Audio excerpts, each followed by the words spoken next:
السلام علیکم ورحمۃ اللہ وبرکاتہ۔ ذکر اللہ کے بغیر دل ہرگز زندہ نہیں ہوتا اور نفس ہرگز نہیں مرتا۔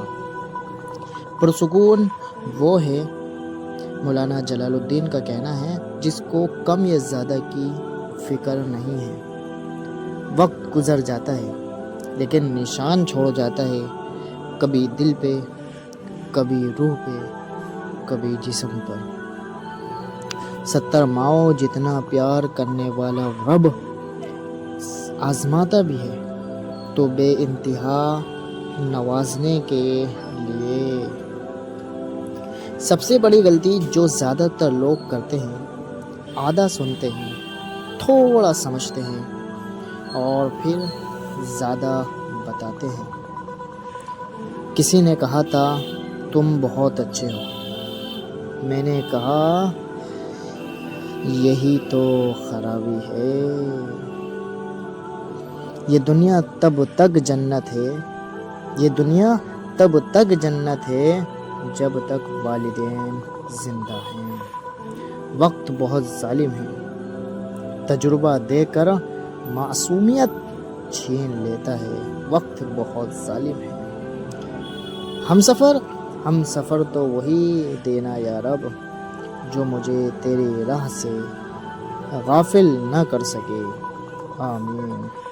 سجدہ خوشی کا ہو یا غم کا، توفیق ملنا ہی بہت بڑی بات ہے۔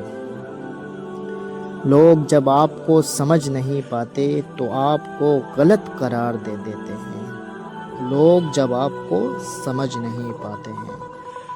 کتابیں بچپن میں رہنما، بڑھاپے میں تفریح، اور فرمایا کہ تنہائی میں ساتھی ہیں کتابیں۔ ہر شخص خوش رہنے کے لیے پریشان ہے۔ اللہ ہم سب کو اپنی پناہ میں رکھے۔ آمین ثم آمین۔ وقت دکھائی نہیں دیتا جناب، وقت دکھائی نہیں دیتا، مگر دکھا بہت کچھ دیتا ہے۔ بہت تکلیف دیتے ہیں وہ درد جو بنا قصور کے ملے ہوں۔ وہ غلطی جو تمہیں پشیمان کرے اس اچھائی سے بہتر ہے جو تمہیں مغرور کر دے، جو تمہارا غرور کو بڑھا دے۔ دوستو، جاتے ویڈیو کو لائک اور چینل کو سبسکرائب کرنا مت بھولیں۔ جزاکم اللہ خیرا۔ السلام علیکم ورحمۃ اللہ وبرکاتہ۔